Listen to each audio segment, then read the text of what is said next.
চক এটা কথা মই কওঁ আপোনালোকে মই নাজানো কিহৰ কাৰণে এই ধৰণৰ কথা প্ৰচাৰ কৰি ভাল পায় NDDBয়ে গীৰ গাই কেইজনীমান লৈ আহিছিলে এটা এটাকৈ গৰুকেইটা মৰিব আৰম্ভ কৰিছিলে তেতিয়া পদ্ম হাজৰিকা ডাঙৰীয়াই ৰিকুৱেষ্ট কৰি কৰি মানুহক গৰুকেইটা কিনুৱাইছিলে গৰু কোনে কিনিব বেমাৰী গৰু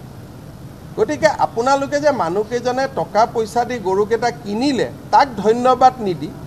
কিমান গৰু মৰিয়ে গৈছিল তেতিয়া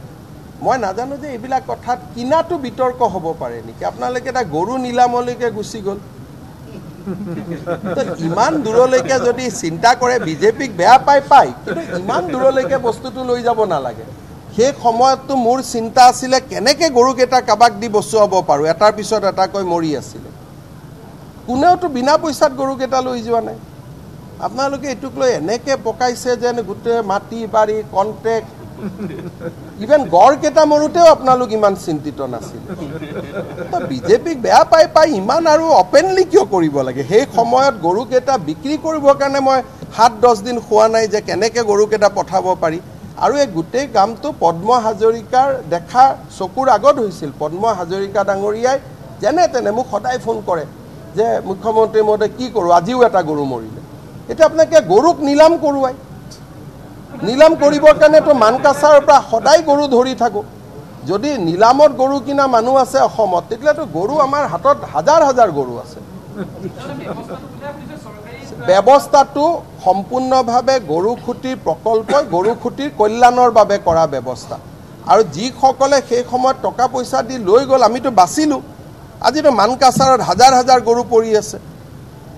আপোনালোকে বিচাৰে নেকি যে এইকেইটা আপোনালোকৰ যদি কোনোবা নিলামত কিনা মানুহ আছে কওক নাম মই নিলামত দিয়াই দিওঁ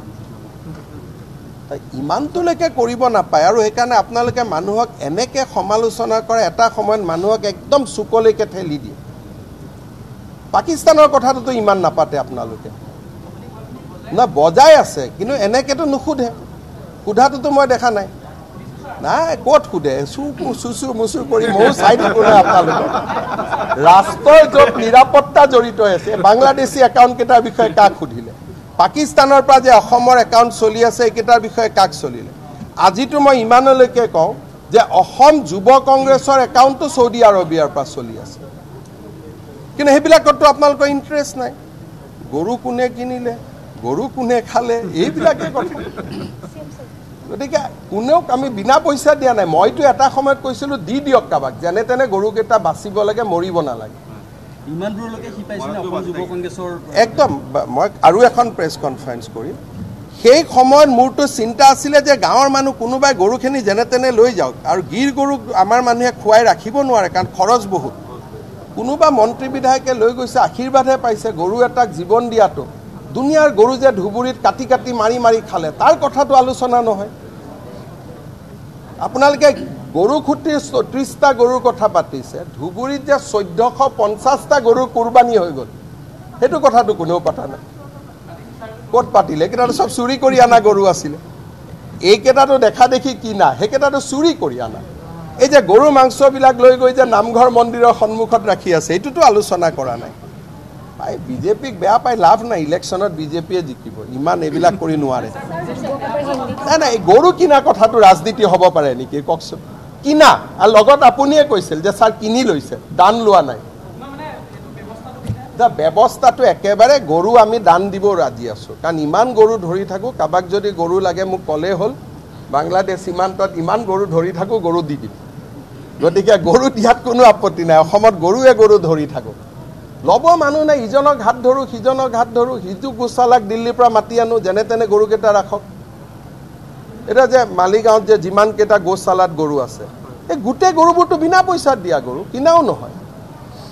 অসমত গৰুটো দান দিয়া নিয়মে আছে যে গৰু এজন যেনে তেনে মানুহক গতাই দিয়ে যে গৰুটো লওক চলাওক এওঁলোকে যে কমচে কম পইচাটো দিছে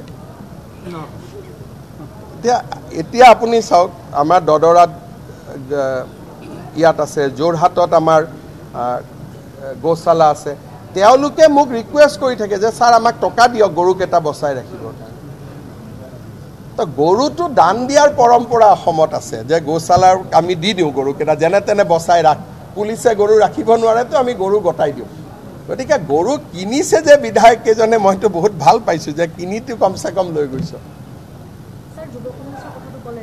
মই কম আৰু কম যে মই এইটো কৈছোঁ যে আপোনালোকৰ এই গৰু অমুক তমুকত ইমান ইণ্টাৰেষ্ট থাকে যিটো কথাই ৰাষ্ট্ৰ আৰু অসমৰ ভৱিষ্যত জড়িত সেইবিলাকত ইণ্টাৰেষ্ট কিয় কম থাকে ক'ত থাকে ভাই পেপাৰবিলাকতো ৰাতিপুৱা ময়ো পঢ়োঁ আপুনিও পঢ়ে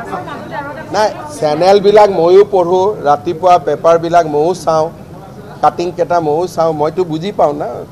কাট মাৰাটো দেখিলে মই বুজি পাওঁ কোনফালে কাট মাৰি দিছে আৰু আপোনালোকে আকৌ লিখিও নলয় ফেচবুকতো লিখা আৰম্ভ কৰে সাংবাদিকৰ এতিয়াতো পেপাৰখন কোনোবাই নপঢ়িব বুলি লগত ফেচবুকতো লিখে আৰু কালি প্ৰেছ ক্লাব এডিশ্যন যে মালিকক একো ক'ব নোৱাৰে তেনে ৰিণিকীৰ কথাও নক'ব সেনেকুৱা হ'ব পাৰে নেকি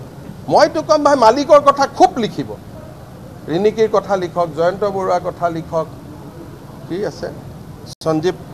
নাৰায়ণৰ কথা লিখক এনকে লিখক কাৰণ মালিক বেলেগ সাংবাদিক বেলেগ সাংবাদিকে মালিকৰ কাৰণে কিয় গাত পাতি লৈছে সাংবাদিকসকল নমস্য কিন্তু মালিকক টানি নল'ব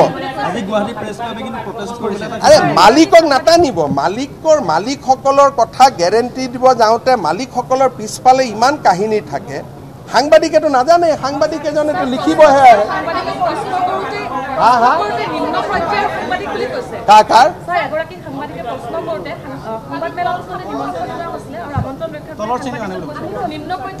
মই ভাবাত সেইটো মুখৰ পৰা ওলাই গৈছে ল'ৰা আপোনালোকৰ লগত চবৰ লগতে ভাল সম্পৰ্ক এইটো মুখৰ পৰা কেতিয়াবা ওলাই যোৱা শব্দ এটাত এইটো আৰু কোনোবাই নিজে সৰু ভাই নিজৰ মাক বাপেক কি ডাঙৰ মানুহ আছিলে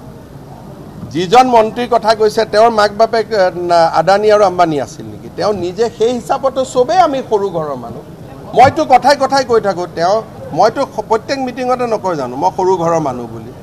সৰু মানে সাধাৰণ বুজায় আৰু তেওঁ এইটোৱে কথা যে মালিকসকলৰ একোটা নিজৰ বুৰঞ্জী আছে আৰু মালিকসকলে আমাক আহি লগো কৰি থাকে মোৰ ফোনটো দেখিলে মই আপোনালোকক দেখুৱাই দিম যিজন মালিকৰ কথা লিখে তেওঁ মোৰ লগত ৰাতিপুৱাও কথা পাতে যোৱা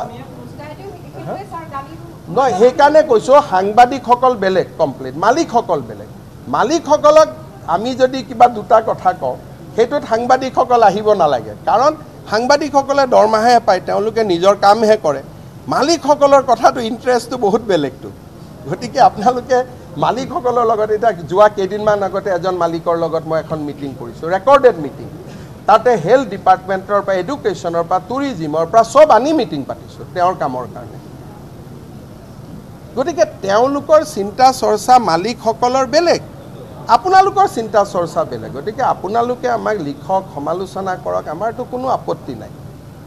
কিন্তু মালিকজনৰ কাৰণে আৰু আপোনালোকে কিয় মিছামিছি প্ৰস্তাৱ লয় কাৰণ কালি মালিক ক'ত কিহত ফচিব হয় নাই মালিকসকলৰতো বিয়া বাৰু কেনেকৈ পাতে দেখিছে নাই কোনোবাই জজ ফিল্ডত বিয়া পাতে কোনোবাই ভেটেনাৰী ফিল্ডত বিয়া পাতে কোনোবাই ক'ৰবাত বিয়া পাতে আপুনি তেওঁলোকৰ গোটেই সংস্কৃতিটোৱে বেলেগ সেইটোৰ লগত একোখন বিয়াত এতিয়াতো আপুনি গৰুত ধৰিছে মই কাৰো নাম নকওঁ একোখন বিয়াত কাপোৰে 20-25 লাখ টকাৰ পিন্ধে গতিকে আমি এইবিলাক সৰু মানুহ এইবিলাকৰ কি বুজি পাম জাহাজৰ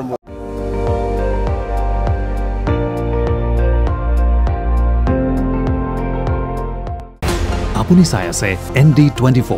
সৰ্বশ্ৰেষ্ঠ নহয় সৰ্বোত্তমৰ দৌৰ